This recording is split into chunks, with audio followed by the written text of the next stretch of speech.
பூமியை மாதிரியே உயிர்கள் வாழ்ற K2-18bங்கிற ஒரு எக்ஸோ பிளானட்டை கண்டுபிடிச்சிருக்காங்க. இந்த கிரகத்தை கண்டுபிடிச்சது என்னமோ நாசாவோட கெப்லர் டெலஸ்கோப் தான். ஆனா இந்த கிரகத்துல உயிர்கள் இருக்குன்னு கண்டுபிடிச்சது இந்தியாவை சேர்ந்த நிக்கு மதுசூதனன் அப்படிங்கிற ப்ரொஃபசர் தான். அப்படி அந்த கிரகம் என்ன, எங்கிட்ட இருக்கு, அதுல என்ன இருக்கு, இதெல்லாம் பத்தி தான் இந்த வீடியோல நம்ம தெரிஞ்சுக்க இருக்கோம்.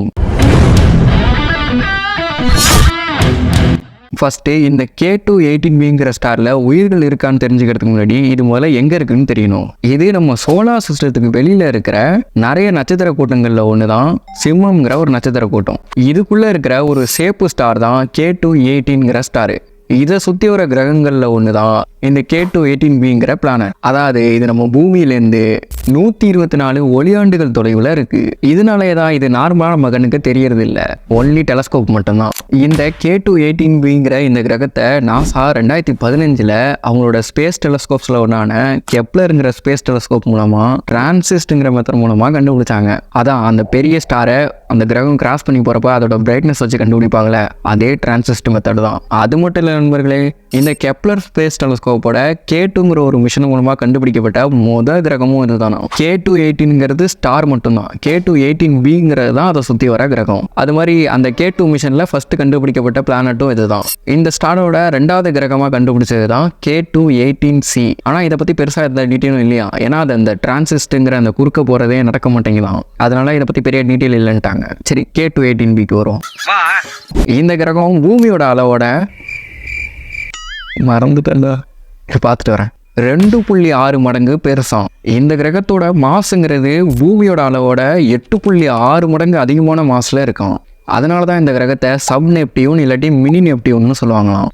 அதாவது பூமியோட பெருசு ஆனா நெப்டியூனோட சின்னது. அது மட்டும் இல்ல, நம்ம பூமி மாதிரி அதோட மேற்பரப்புங்கிறது பாறையா இருக்கிறதுக்கான வாய்ப்புகள் கம்மி. அதுக்கு பதிலாக ஃபுல்லா தண்ணியாகவும் இல்லை தண்ணி உறைஞ்சி போய் ஐஸ் கட்டி மாதிரி இருக்க வாய்ப்பு இருக்கிறதா சொல்கிறாங்க. நம்ம பூமி சூரியனை சுற்றி வரதுக்கு எப்படி 1 வருஷம் எடுத்துக்குதோ அதே மாதிரி இந்த கிரகம் அதோட ஸ்டாரை முழுசாக ஒரு தாட்டி சுற்றி வரதுக்கு 33 நாள் எடுத்துக்குவோம் பூமியோட கணக்குப்படி. ஏன்னா ஸ்பேஸில் வேறு டைம் இருக்கும். K2-18ங்கிற அதோட ஸ்டாருக்கும் அந்த கிரகத்துக்கும் இடையில சூரியனுக்கும் பூமிக்கும் எவ்வளோ தூரம் இருக்குமோ அது மாதிரி 0.14 AU இருக்கும். இந்த AUனா என்னன்னு டீட்டெயிலாக ஏற்கனவே டொய் 6038 ஒரு கிரகத்தை பற்றின வீடியோவில் பேசியிருக்கோம். அந்த வீடியோட லிங்க் இங்கே இருக்கு, பாருங்க. டிஸ்கிரிப்ஷன் எண்ட் ஸ்க்ரீன்லேயும் வரும். ஏன்னா எது ஒர்க் ஆகுதுன்னே தெரியல, அதனால எதுலையாவது வரும் பாருங்க. இன்னும் சில தேரிஸ் என்ன சொன்னதுன்னா, இந்த K2-18ங்கிற அதோட பெரிய ஸ்டார் இருக்குல்ல, இது சூரியனோட கம்பேர் பண்ணும்போது அதோட 2.3% ஹீட் தான் இருக்கு. அது அதனால இந்த K2-18bங்கிற இந்த பிளானட்ல தண்ணி உறைஞ்சு போகாம நார்மலா லிக்விடாவே இருக்க வாய்ப்பு இருக்கு அப்படின்னு சொல்றாங்க. அதோட மட்டும் இல்ல, இன்னொரு காரணம் என்னன்னா, எப்படி சூரியன்லேருந்து அந்த வெளிச்சம் பூமியில வந்து படுதோ அதே அளவு தான் அதோட ஸ்டார்லேருந்து அந்த பிளானட்லையும் படுது அப்படிங்கிறாங்க. மற்றபடி இந்த கிரகத்தோட அடர்த்தியை வச்சு பார்க்கும்போது இது பூமியோட கம்பேர் பண்ணும்போது கம்மியாகவும் நெப்டியூனோட கம்பேர் பண்ணும்போது அதிகமாகவும் இருக்கும். அது மட்டும் இல்லாமல் இதோட அட்மாஸ்பியரில் அதிக அளவு ஹைட்ரஜன் இருக்கிறத கன்ஃபார்ம் பண்ணியிருக்காங்க. அதனாலே இதை ஹைசியன் வகையை சேர்ந்த பிளானட்டாக இருக்கலாம் அப்படின்னு சொல்கிறாங்க.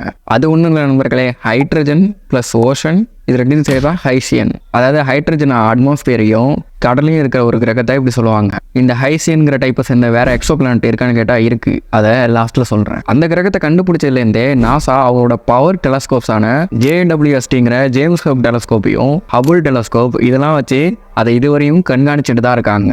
அதுல கிடைச்ச சில டேட்டாஸை இங்க சொல்றேன். சொல்லு. அப்புறம் 2019 ஹபிள் டெலஸ்கோப்லேருந்து கிடைச்ச டேட்டாஸ்லாம் வச்சு பார்க்கும்போது இதோட அட்மாஸ்பியரில் நீராவி இருக்கிறத கன்ஃபார்ம் பண்ணாங்க. அந்த டேட்டாஸை வச்சுக்கிட்டு இது கேஸ் பிளானட்டாக இருக்கிறதுக்கான வாய்ப்பு ரொம்ப கம்மி அப்படின்னு சொன்னாங்க. அதான் அந்த வியாழன் நெப்டியூன் மாதிரி வெறும் ஃபுல்லாக கேஸாகவே இருக்கும்ல, அந்த மாதிரி. 2023 ஜேம்ஸ் வெப் டெலஸ்கோப் மூலமாக கிடைச்ச டேட்டாஸ்லாம் வச்சு பார்க்கும்போது இதில் மீத்தேன், கார்பன் டை ஆக்சைடு இதெல்லாம் இருக்கிறத கன்ஃபார்ம் பண்ணாங்க. அதோட மட்டும் இல்லை, இதில் கொஞ்சமாக அமோனியாவும் இருக்கும். இதை வச்சு பார்க்கும்போதும் இது இந்த ஹைசியன் பிளானட்டுக்கு ரொம்ப நெருக்கமாக இருக்கிறதா சொல்லிட்டு இருந்தாங்க.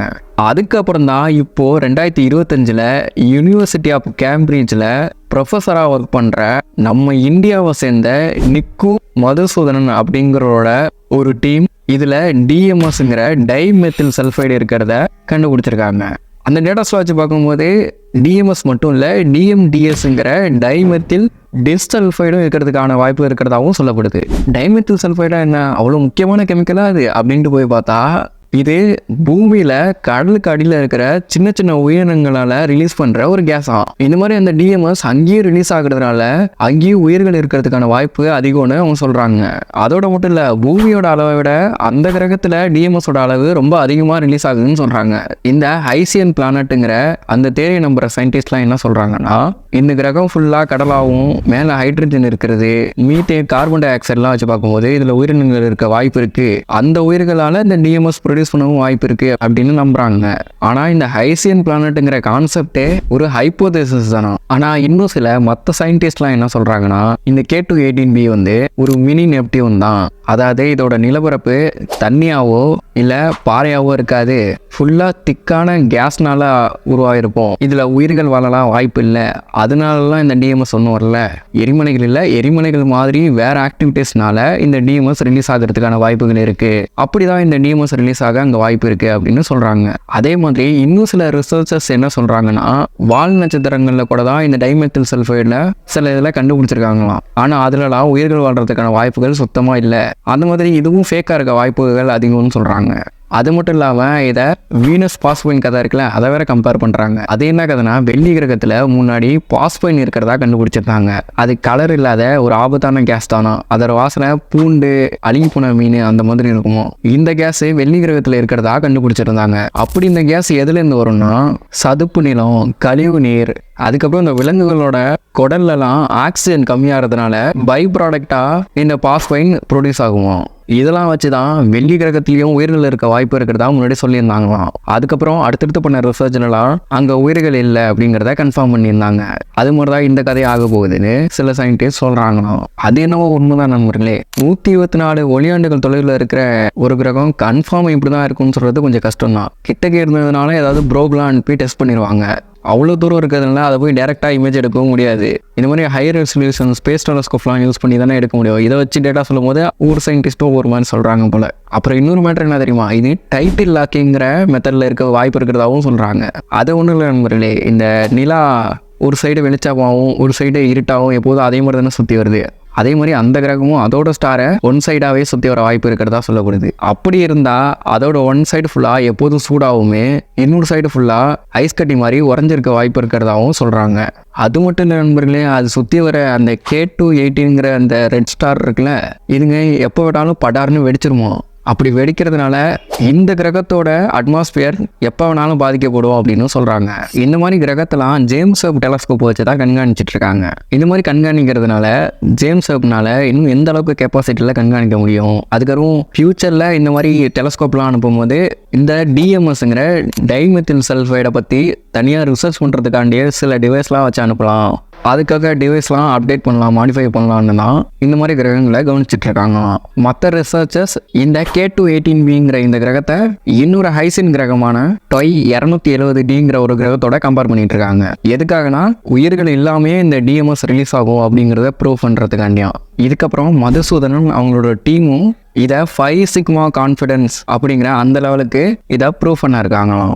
இதுவரை அவங்க 3 சிக்மா கான்ஃபிடன்ஸுங்கிற அந்த லெவலுக்கு தான் அவங்க ப்ரூவ் பண்ணியிருக்காங்க. இதுக்கப்புறம் 5 சிக்மா கான்ஃபிடன்ஸுங்கிற அந்த லெவலுக்கு ப்ரூவ் பண்ணுவாங்க இன்னும் 2 வருஷத்தில் அப்படின்னு பேசிக்கிறாங்க. உண்மைதான், ஸ்பேஸை பொறுத்தவரையும் அடுத்தடுத்த தேரிஸ் வர அடுத்தடுத்த கன்க்ளூஷனும் மாறிக்கிட்டு தான் இருக்கும். ஓகே நண்பர்களே, இவ்வளோதான் இந்த வீடியோ. ஒரு நிமிஷம் இந்த கான்டென்ட் எடுத்துகிட்டு இருக்கப்ப தான் இன்னொரு விஷயத்தை கவனித்தேன். 113 மில்லியன் வருஷம் பழமையான ஹெல்லுங்கிற ஒரு எறும்போட படிவத்தை கண்டுபிடிச்சிருக்காங்களாம். அதுவும் இன்ட்ரெஸ்டிங்காக தான் இருந்துச்சு. இதை பற்றி டீட்டெயில் வீடியோ வேணும்னா கமெண்ட்டில் சொல்லுங்கள். ஓகே மக்களே, அடுத்த ஒரு இன்ட்ரெஸ்டிங்கான வீடியோவில் சந்திப்போம். Tata, bye bye.